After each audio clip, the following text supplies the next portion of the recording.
Hello दोस्तों, welcome to my channel learn easy. और आज हम आपके लाए हैं प्राचीन साहित्य एवं साहित्यकार। तो देखिए, प्राचीन साहित्य और साहित्यकार से विगत वर्षों में आए प्रश्नों में जो है बहुत ज़्यादा प्रश्न पूछे जा रहे हैं। तो चलिए इसके हम पहले नोट्स करा देते हैं, कुछ इंपॉर्टेंट इसके पॉइंट बता देते हैं, उसके बाद इसके क्वेश्चंस की तरफ जाएंगे। तो चलिए सबसे पहले जिस हम लेखक की बात करते हैं, इतिहासकार की बात करते हैं, वो है हेरोडोटस, जो कि 5वीं सदी ईसा पूर्व जो आया था इंडिया में, और इसे जो है इतिहास का पिता कहा जाता है। और इसने एक पुस्तक लिखी थी जिसका नाम था हिस्टोरिका। और इसने जो है 5वीं सदी में भारत और फारस के बीच में जो संबंध थे, वो किस प्रकार के संबंध थे, उनका विवरण दिया है। तो ये थे हेरोडोटस, जो कि 5वीं सदी आए थे और इतिहास का पिता इनको कहा जाता है, और ये प्रश्न कई बार पूछा भी गया है। दूसरे थे हमारे विशाखदत्त। विशाखदत्त ने जो है एक कृति की रचना करती है, मुद्रा राक्षस। और मुद्रा राक्षस के अंदर ये इस ग्रंथ में मौर्य इतिहास, मुख्यतः चंद्रगुप्त मौर्य के जीवन पर प्रकाश डाला है। इसमें इन्होंने चंद्रगुप्त मौर्य को वृषल या कुलहीन भी कहा है। और धुंडीराज ने मुद्रा राक्षस पर टीका लिखी है। तो वो दूसरे कौन थे हमारे, ये थे मुद्रा राक्षस विशाखदत्त, जिन्होंने मुद्रा राक्षस लिखी है, और ये चंद्रगुप्त मौर्य के जीवन पर प्रकाश डालें। इन्होंने चंद्रगुप्त मौर्य को वृषल या कुलहीन कहा है। चलिए नेक्स्ट की तरफ चलते हैं। नेक्स्ट है हमारे व्याकरणाचार्य पढ़नी। पढ़नी जो है नंद शासक महापद्मनंद के मित्र थे। इन्होंने जो है अष्टाध्यायी की रचना की है, और ये उन्हीं के जो है मित्र भी थे, और उनके नवरत्नों में से एक भी थे। तो पन्नी जिन्होंने अष्टाध्यायी की रचना की है।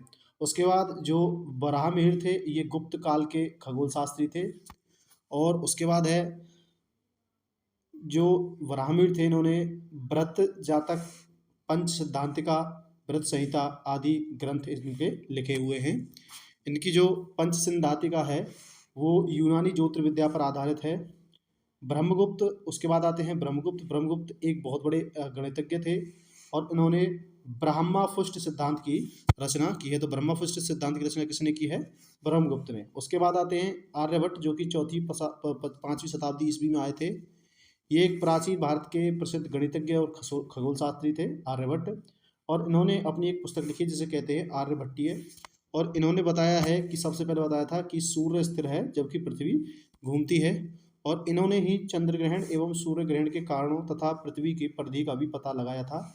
और इनके द्वारा दशमलव स्थानिक मान की खोज की गई थी। तो देखिए, ये आर्यभट्ट की जो है उसकी वो थी उपलब्धियां, कि उसने जो है सबसे पहले तो पृथ्वी को बताया कि फ्लैट नहीं है, ये राउंड शेप में है। और दूसरा सूर्य ग्रहण, चंद्र ग्रहण के बारे में बताया। और तीसरा ये बताया कि सूर्य स्थिर है। और यहाँ तक कि दशमलव के स्थानिक मान की भी खोज इन्होंने की थी। उसके बाद है हमारे बौद्ध भिक्षु नागसेन हुए थे, जिन्होंने बहुत बड़ा ग्रंथ, जो बहुत फेमस ग्रंथ है, मिलिंद पन्हो में जो है लिखा था। और इन्होंने जो है मिलिंद पन्हो के अंदर नागसेन एवं हिंद या सवयवन शासक मेनांडर के बीच जो वार्तालाप हुआ है उसका वर्णन किया है कि इन्होंने नागसेन ने। और अब किस में लिखा है? ये लिखा है उन्होंने अपनी किताब मिलिंद पन्हो में। तो मिलिंद पन्हो की इनकी है, नागसेन की। उसके बाद है हमारे कालिदास। कालिदास बहुत फेमस कवि हुए थे, चंद्रगुप्त द्वितीय के दरबारी कवि थे। इन्होंने जो है इनकी फेमस कृतियाँ जो हैं, प्रमुख कृतियाँ जो हैं, वो हैं, पहली है मालविकाग्निमित्रम, ऋतु संहारम, मेघदूतम, रघुवंश, कुमार संभवम, अभिज्ञान शाकुंतलम। अभिज्ञान शाकुंतलम एक नाटक है। नाटक क्या मतलब, इन्होंने अभिज्ञान शाकुंतलम के अंदर जो है शकुंतला भारत का वो लिखा है, उनका जीवन लिखा है, आदि की रचना की थी। और इनके द्वारा जो मालविकाग्निमित्रम है, उसमें 5 अंकों का नाटक भी है, जिसमें मालविका और अग्निमित्र की प्रणय कथा भी वर्णित है। अग्निमित्र कौन था? अग्निमित्र जो है शुंग शासक पुष्पमित्र शुंग का जो है पुत्र था। तो ये प्रश्न पूछा जाता है कि मालविका अग्निमित्र में किन करेक्टर्स का जीवन परिचय है? तो मालविका का और अग्नि मित्र के प्रणय कथा का वर्णन है। नेक्स्ट है हमारे पास, जो नेक्स्ट है वो है कल्हण जी। और कल्हण जी ने जो है राजतरंगिणी पुस्तक लिखी है, और राजतरंगिणी में इन्होंने कश्मीर के हिंदू राज्य का इतिहास लिखा है। और राजतरंगिणी में कुल 8 तरंग हैं एवं 8000 के लगभग श्लोक हैं। तो 8000 के लगभग श्लोक हैं। और इस ग्रंथ की रचना जो है कल्हड़ ने राजा जयसिंह के कहने पर 1128 से 1149 ईस्वी के शासनकाल में की थी। कश्मीर के शासक जैनुअल आबदीन द्वारा संरक्षित 2 विद्वान जौनराज एवं उनके शिष्य श्रीवर ने कल्लण की राजतरंगिणी का आगे विस्तार किया था। मतलब राजतरंगिणी के बारे में आगे जो राजतरंगिणी को बढ़ाया था उसमें लिखा था, वो जो है जैनुल आबदीन के जो संरक्षित विद्वान थे जौनराज एवं श्रीवर, उन्होंने लिखा था। उसके बाद है अश्वघोष। तो अश्वघोष जो है कुषाण शासक कनिष्क के राज कवि थे। इनकी तुलना जो है मिल्टन, गेटे, कांट तथा वाल्टियर से भी की जाती है। और इनकी जो प्रमुख रचनाएं हैं उनमें पहली है बुद्ध चरित्रम, दूसरी है सौदरानंद, तीसरी है सारीपुत्र प्रकरण, और इन्होंने दो महाकाव्य लिखे हुए हैं तथा अंतिम नाटक ग्रंथ है। जो सौदरानंद में बुद्ध के सौतेले, जो सौदरानंद इनका जो ये है उपन्यास है, जो इनकी कृति है सौदरानंद, इनमें बुद्ध के सौतेले भाई सुंदर नंद के बौद्ध धर्म ग्रहण करने का वर्णन है और इसमें 18 सर्ग हैं। उसके बाद है हर्ष। हर्ष को संस्कृत के 3 नाटकों के ग्रंथों का रचयिता माना जाता है। तो हर्ष के कौन कौन से नाटक हैं वो है, पहला है प्रियदर्शिका, उसके बाद रत्नावली और नागानंद। तो देखिए हर्ष ने लिखे थे ये तीनों। और प्रियदर्शिका जो है वो 4 अंकों का नाटक है जिसमें वत्सराज उदयन के अंतःपुर की प्रणय का कथा वर्णन हुआ है। और रत्नावली के भी 4 अंक हैं। और रत्नावली में नाटक में जो वत्सराज उदयन और उसकी रानी वासव दत्ता के परिचारिका नागरिका की प्रणय कथा का बड़ा ही रोचक वर्णन मिलता है रत्नावली के अंदर। उसके बाद है नागानंद, बौद्ध धर्म से प्रभावित रचना है। जो नागानंद इनकी तीसरी रचना है वो बौद्ध धर्म से प्रभावित रचना है। इसमें 5 अंक हैं। जयदेव ने हर्ष को भास, कालिदास, बाणमयूर आदि कवियों की समकक्षता में रखते हुए कविता कामनी का साक्षात हर्ष निरूपित किया है। उसके बाद है नेक्स्ट है महाकवि भास। तो महाकवि भास के 13 नाटक उपलब्ध हुए हैं जिनमें से टी गणपति शास्त्री जी ने त्रावणकोर के राज्य से प्राप्त किया है। तो किसने प्राप्त किया? टी गणपति शास्त्री ने।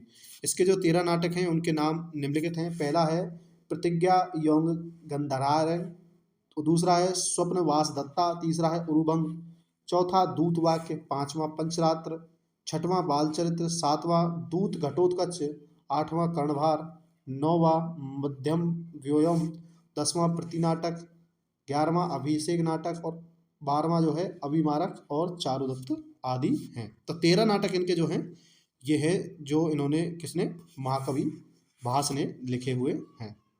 उसके बाद हैं जयदेव जी। तो आपको पता है एक बहुत प्रसिद्ध कवि है, कई बहुत बार ये एग्जाम्स में पूछी गई है, गीत गोविंद। इसके रचयिता कौन है? जयदेव जी हैं। ये बंगाल के अंतिम सेन शासक लक्ष्मण सेन के आश्रित महाकवि थे। कौन? जो है आपके जयदेव जी। जयदेव ने 12वीं शताब्दी में गीत गोविंद की रचना की है और इसे गीति काव्य कहना ही उचित होगा। तो इन्होंने गीत गोविंद की रचना की, किसने? जयदेव ने। और ये बहुत बार पूछा गया है। इसमें 12 सर्ग हैं तथा प्रत्येक सर्ग में गीतों से समन्वित है। अब एक बहुत फेमस किताब आती है जिसको कहते हैं पंचतंत्र, और इस पंचतंत्र जो संस्कृत में रचित हैं, इसका जो है 15 भारतीय और 40 विदेशी भाषाओं में, टोटल 55 भाषाओं में इसका अनुवाद हुआ। और इसके जो लेखक हैं वो है विष्णु शर्मा जी। रूडगर्टन के अनुसार पंचतंत्र के 50 से अधिक भाषाओं में 200 से अधिक स्वरूप उपलब्ध हैं। यह भारत की सर्वाधिक बार अनुवादित साहित्यिक पुस्तक मानी जाती है। तो ये प्रश्न भी बन सकता है कि भारत की सबसे ज़्यादा अनुवादित पुस्तक कौन सी है? तो पंचतंत्र है। मुगल काल में पंचतंत्र का फारसी अनुवाद आयरे दानिश यानी कि अबुल फजल के द्वारा आयरे दानिश के नाम से पंचतंत्र का जो है अनुवाद किया था। उसके बाद आते हैं हमारे आचार्य सर्ववर्मा। तो आचार्य सर्ववर्मा ने 5 खंडों में कातंत्र व्याकरण नामक पुस्तक की हिंदी एवं संस्कृत में लिखी थी। कौन सी? कातंत्र व्याकरण। और 12वीं शताब्दी के गणितज्ञ भास्कर जी ने बीजगणित के क्षेत्र में विशेष योगदान दिया है। इनकी पुस्तक जो है सिद्धांत श्रोमणी 4 भागों लीलावती, बीजगणित, ग्रहगणित और गोलाध्याय में विभाजित है। 12वीं सदी में मिताक्षरा की रचना विज्ञानेश्वर ने की थी। उसके बाद है इसका पहला अंग्रेजी अनुवाद जो है मिताक्षरा का, वो हेनरी टॉमस कोलब्रुक ने 19वीं शताब्दी में किया था। इसमें हिंदू नियमों का उल्लेख मिलता है। उसके बाद है एक नाटक है जिसका नाम है मत्त विलास प्रहसनम। ये एक संस्कृत नाटक है और इसके लेखक पल्लव नरेश महेंद्र वर्णम है। ये एक परिहास नाटक है जिसमें धार्मिक आडंबरों पर कटाक्ष किया गया है। किसमें? मत्त विलास प्रहसन में।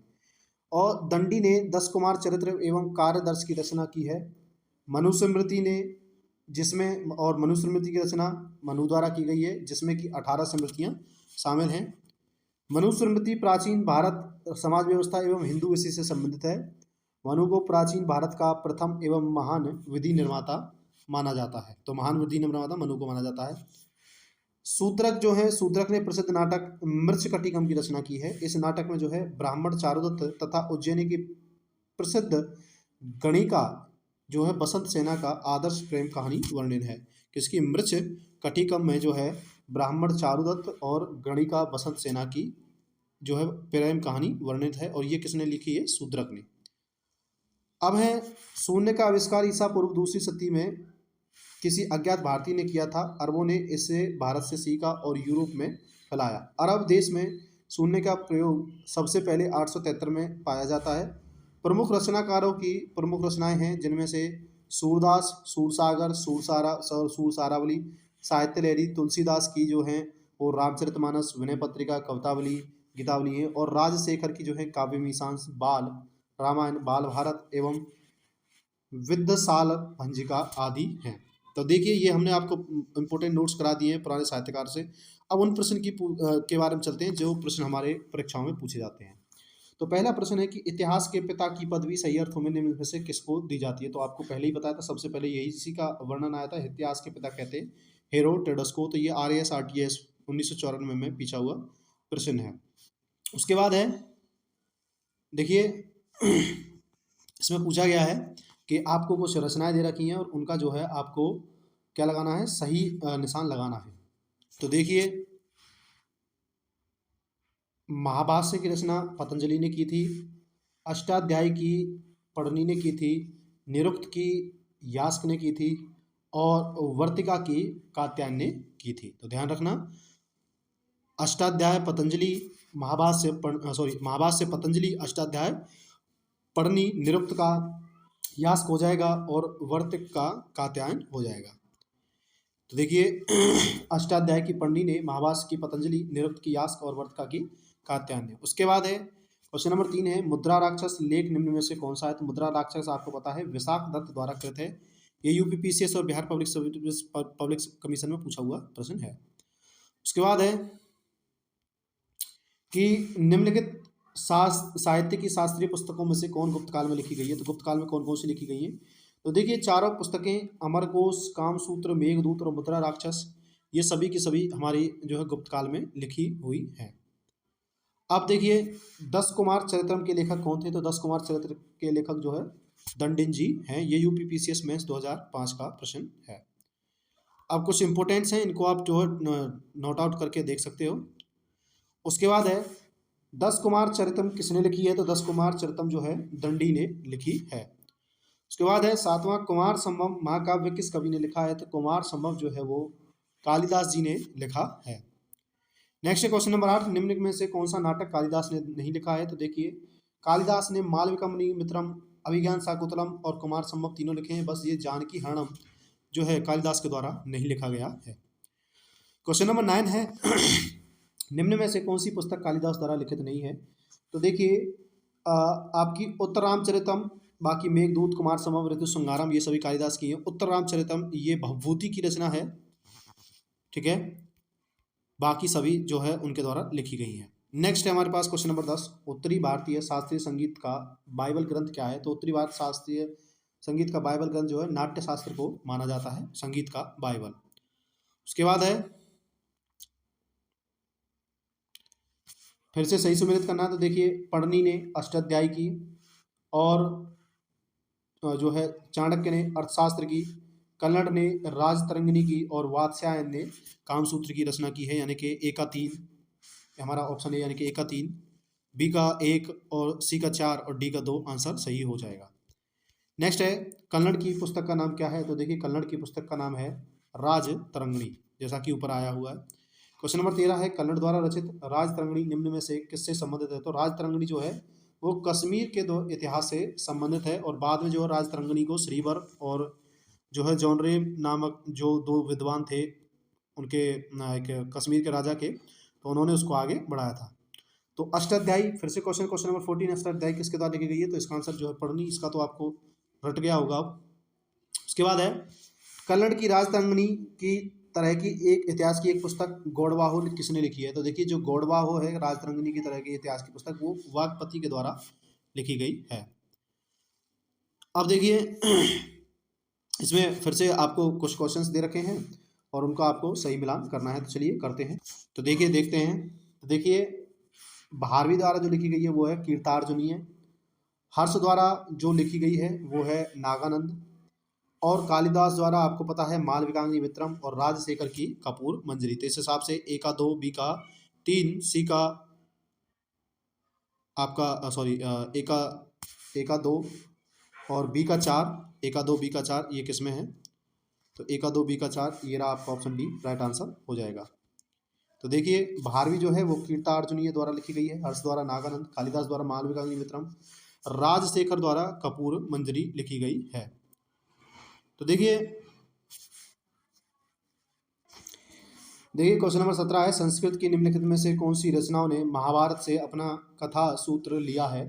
तो देखिए कथा सूत्र जो महाभारत से लिया है, तो नैषधि चरित ये तो महाभारत से ली गई है। कीर्तार्जुनियम ये अर्जुन का वर्णन है इसमें, तो ये भी उसका महाभारत से ली गई है।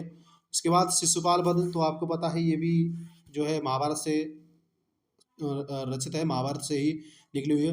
बस 10 कुमार चरित महाभारत से नहीं है, बाकी 1 2 3 आपका सही आंसर हो जाएगा। उसके बाद है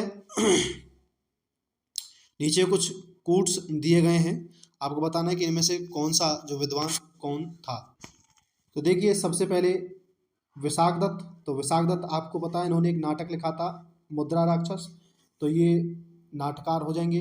वरामीर ये खगोल विज्ञान के जानकार थे वरामीर। चरक आपको पता है ये एक चिकित्सा के क्षेत्र से संबंधित है, और ब्रह्मगुप्त जो है आपके गणित के क्षेत्र से संबंधित हैं। तो आपका ए विशाखदत्त का नाटक हो जाएगा, वरामीर का खगोल विज्ञान, चरक का चिकित्सा और ब्रह्मगुप्त का गणित हो जाएगा। उसके बाद है चरक संहिता नामक पुस्तक किस विषय से संबंधित है? तो जो चरक संहिता पुस्तक है वो चिकित्सा से संबंधित है, और चरक भी जो है एक चिकित्सक थे। क्वेश्चन नंबर 20 है, वरामीर की पंच सिद्धांतिका आधारित है। तो वरामीर की जो पंच सिद्धांतिका है आपकी वो यूनानी ज्योतिर्विद्या पर आधारित है। नेक्स्ट है हमारा, निम्न किसमें से कौन सा सही सुमित नहीं? तो देखिए कालिदास ने रघुवंश लिखी है, ये सही है। भास द्वारा स्वप्नवास दत्तम लिखी गई है, ये भी सही है। सुबंधु द्वारा कादम्बरी नहीं लिखी गई है, और हर्ष द्वारा रत्नावली लिखी गई है, ये बिल्कुल ठीक है, क्योंकि कादम्बरी जो है वो बाणभट्ट द्वारा लिखी गई है, सुबंधु द्वारा नहीं लिखी गई है। उसके बाद है क्वेश्चन नंबर 22, मिलिंद पन्हो क्या है? तो मिलिंद पन्हो एक पाली ग्रंथ है। उसके बाद है क्वेश्चन नंबर 23, बौद्ध ग्रंथ मिलिंद पन्हो किस हिंद यवन शासक पर प्रकाश डालता है? तो ये मिनांडर जो है हिंद यवन शासक पर मिलिंद पन्हो जो है उसके वार्तालाप का वर्णन करता है भारतीय राजा के साथ मिलिंद पन्हो। नेक्स्ट है क्वेश्चन नंबर 24 कि मिलिंद पन्हो राज मिलिंद द्वारा एक बौद्ध भिक्षु के मध्य संवाद के रूप में वर्णित है, तो वो बौद्ध भिक्षु कौन थे? तो देखिए मिलिंद पन्हो में जो है जो संवाद है वो बौद्ध भिक्षु से संबंधित है, जिनका नाम है नागसेन। ये नागसेन से संबंधित है आपकी मिलिंद पन्हो। तो नागसेन यानी कि ऑप्शन सी इसका राइट आंसर हो जाएगा। अब देखिए फिर से आपको जो है इनकी आपको कोडिंग करनी है, कोडिंग करनी है, तो कोडिंग कर लेते हैं। चलो शुरुआत करते हैं। तो इसमें आपको बताना है कि कौन सा दरबारी कवि किस राजा के दरबार में था। तो देखिए अमीर खुसरो ये अलाउद्दीन खिलजी के दरबारी कवि थे, ये तो बहुत ईजी है। अमीर खुसरो ये मुस्लिम है, वो अलाउद्दीन खिलजी मुस्लिम है, तो ये डायरेक्ट मिल को है आपको। इसके बाद है कालिदास, जो कालिदास थे वो समुद्रगुप्त के दरबार में थे, सॉरी चंद्रगुप्त द्वितीय के दरबार में थे कालिदास जो थे। अमीर खुसरो अलाउद्दीन खिलजी, कालिदास जो थे चंद्रगुप्त द्वितीय के दरबार में थे। हरिसेन थे समुद्रगुप्त के दरबार में, और बाणभट्ट जो थे वो हर्षवर्धन के राजकवि या उसके दरबार में थे। नेक्स्ट है देखिए ये इसका एक्सप्लेनेशन है, अमीर खुसरो अलाउद्दीन खिलजी, कालिदास चंद्रगुप्त द्वितीय, हरिसेन समुद्रगुप्त और बाणभट्ट हर्षवर्धन। उसके बाद क्वेश्चन नंबर 26 है, राजतरंगिणी के लेखक कल्लण के समय शासक कौन था? तो जयसिंह थे जब राजतरंगिणी लिखी गई थी उस समय पे 1148 से 1149 के, सॉरी 1128 से 1149 के समय में।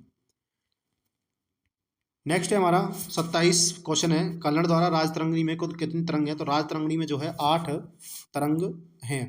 क्वेश्चन नंबर 28 है, कल्लण की राजतरंगिणी को किसने आगे बढ़ाया था? तो कल्लण की राजतरंगिणी को जौनराज एवं श्रीवर, देखिए ये कौन थे? ये कश्मीर के एक मुस्लिम शासक के जो विद्वान थे, दरबारी विद्वान थे, जैनुअल आबदीन के जो है दरबारी विद्वान थे। इन्होंने जो है राजतरंगिणी को आगे बढ़ाया था। उसके बाद है क्वेश्चन नंबर 29, सौदरानंद किसकी रचना है? तो सौदरानंद जो है अश्वघोष की रचना है। अब सौदरानंद की और भी रचनाएं हैं, अश्वघोष की जो रचनाएं हैं वो और हैं बुद्धचरित, सौदरानंद और सार की पुत्र प्रकरण। नेक्स्ट है 30, नागानंद रत्नावली एवं प्रिय दर्शिका के लेखक कौन है? तो नागानंद रत्नावली और प्रिय दर्शिका के लेखक हर्षवर्धन हैं। नेक्स्ट है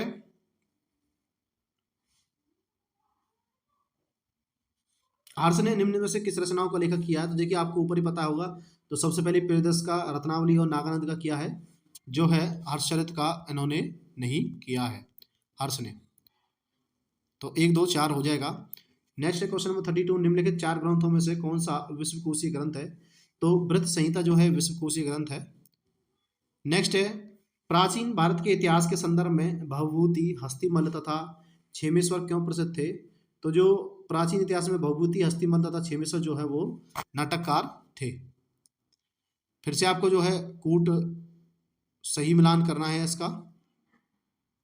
तो देखिए सही सुमेध बताना है। तो मृच्छकटिकम ये शूद्रक की है, ये सही है।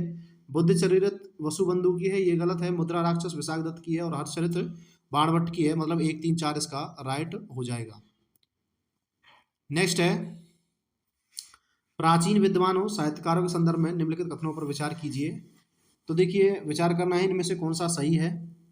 तो देखिए डायरेक्ट सही बता देते हैं। डायरेक्ट जो है कालिदास चंद्रगुप्त द्वितीय से संबंधित है, ये सही है। बाकी दोनों गलत हो जाएंगे, क्योंकि गलत को बताने से है कि कई बार आपके दिमाग में बैठ जाता है और आपके दिमाग में गलत न्यूज ही छपी रहती है और क्वेश्चन आ जाता है और आपका जो है गलत हो जाता है। क्वेश्चन नंबर 36 है हमारे पास। तो 36 में ग्रंथकार और मूल ग्रंथ के बारे में बताया हुआ है। तो देखिए सबसे पहले ग्रंथकार है हमारे वराहमिहिर, और वराहमिहिर ने किसकी रचना की थी? बृहत संहिता की थी। उसके बाद है विशाखदत्त, और विशाखदत्त ने जो है देवी चंद्रगुप्तम की रचना की थी। उसके बाद है शूद्रक, शूद्रक ने जो है मृच्छकटिकम की रचना की थी। और बिल्हण, बिल्हण जी ने जो है विक्रमांक देवचरितम की रचना की थी। नेक्स्ट क्वेश्चन तब चलते हैं। नेक्स्ट क्वेश्चन है क्वेश्चन नंबर 37, निम्नलिखित में से परमार राजवंश के इतिहास पर प्रकाश डालने वाले स्रोत कौन सा है? तो परमार राजवंश पर जो है इतिहास पर प्रकाश डालने वाला वंश जो है आपका पद्मगुप्त का नव साहसांक चरितम, मेरुतुंग का प्रबंध चिंतामणि और उदयपुर प्रशस्ति, ये तीनों के तीनों है। नेक्स्ट है निम्न युग्मों में से कौन सा सही सुमेलित नहीं है? तो देखिए आपका कपूर मंजरी हर्ष ने लिखी है, ये गलत है। बाकी आपका जो है मालविकाग्नि मित्रम, कालिदास, मुद्रा राक्षस, विशाखदत्त, सौदरानंद जो है आपकी अश्वघोष ने की है। कपूर मंजरी की जो रचना है वो राजशेखर द्वारा की गई है, जो कि एक गुर्जर इतिहास के राजकवि थे। क्वेश्चन नंबर 39 है शाकुंतलम किसने लिखा है? तो अभिज्ञान शाकुंतलम कालिदास ने लिखा है। इन्होंने कुल 13 ग्रंथ लिखे हैं। नेक्स्ट है कालिदास की साहित्यिक कृति कौन सी नहीं? तो साहित्य देखिए पहले ही मिल गया आपको। कालिदास की साहित्यिक कृति जो मृच्छकटिकम नहीं है, ये शूद्रक की है। बाकी मेघदूत और जो भी दे रखी है आगे इसमें ऋतु संहार और विक्रमो वर्षीय, ये सभी कालिदास की रचनाएं हैं। उसके बाद है कालिदास द्वारा रचित मालविकाग्नि मित्रम नाटक का नायक कौन था? तो मालविकाग्नि मित्रम का नाटक जो है अग्निमित्र था। ये अग्निमित्र जो था आपका पुष्यमित्र शुंग का पुत्र था। इसमें मालविकाग्नि और अग्निमित्र के प्रेम प्रसंग का वर्णन मिलता है। क्वेश्चन नंबर 42 है भारत के प्राचीन भारत की निम्नलिखित पुस्तकों से किस एक में शुंग राजवंश के संस्थापक के पुत्र की कहानी है? तो शुंग वंश के संस्थापक पुष्यमित्र शुंग के जो बेटे हैं अग्निमित्र, उनकी कहानी किसमें? मालविकाग्नि मित्र में। तो ये क्वेश्चन ऐसे भी पूछा जा सकता है। क्वेश्चन नंबर 43 है स्वप्नवास दत्ता के लेखक कौन है? तो स्वप्नवास दत्ता के लेखक जो हैं भास जी हैं। उसके बाद है क्वेश्चन नंबर 44। क्वेश्चन नंबर 44 है गीत गोविंद काव्य के रचयिता कौन है? तो गीत गोविंद काव्य के रचयिता जो हैं जयदेव जी हैं। नेक्स्ट है कि गीत गोविंद के गीतकार जयदेव किसकी सभा को अलंकृत करते थे? तो ये करते थे लक्ष्मण सेन की सभा को। किसकी? लक्ष्मण सेन की सभा को अलंकृत करते थे गीत गोविंद के रचनाकार। उसके बाद जो है गीत गोविंद के रचनाकार कौन है? तो गीत गोविंद के रचनाकार जो है जयदेव हैं। नेक्स्ट है, आपको कूट दे रखा है और आपको बताना है कि इनमें से कौन सा क्या संग्रह करता है। तो देखिए अष्टांग क्या संग्रह करता है, तो अष्टांग संग्रह में जो बताया गया है वो आयुर्विज्ञान के बारे में बताया गया है। 10 रूपक एक नाट्य कला है। लीलावती जो है आपका गणित से संबंधित है, और महाभाष्य में जो है व्याकरण की जो है बारे में बताया गया है। तो नेक्स्ट की तरफ चलते हैं। क्वेश्चन नंबर 48 है, तुम्हारा अधिकार कर्म पर है, फल की प्राप्ति पर नहीं, यह निम्न में से किस ग्रंथ में कहा गया है। तो ये क्या गया है गीता के अंदर कि कर्म करो, फल की चिंता मत करो, माँ कर्मण्यवाधिकारस्ते माँ फलेषु कदाचन। इस सीरीज का क्वेश्चन नंबर 49 और आखिरी क्वेश्चन है, जो यहाँ है वह अन्यत्र भी है, जो यहाँ नहीं है वह कहीं नहीं है, यह निम्न में से किस ग्रंथ में कहा गया है। तो ये महाभारत के अंदर कहा गया है। तो देखिए हमने आपको पुराने इतिहासकार और उनसे रिलेटेड जितने भी क्वेश्चंस बने थे हमारे पीसीएस में वो सारे करा दिए हैं, और हम इस सीरीज के अंदर ऐसे ही टॉपिक्स के जो है डिटेल सॉल्यूशन लेकर के आते हैं। आपको वीडियो अच्छी लगी हो तो वीडियो को लाइक कर दें, चैनल को सब्सक्राइब कर दें। Thank you.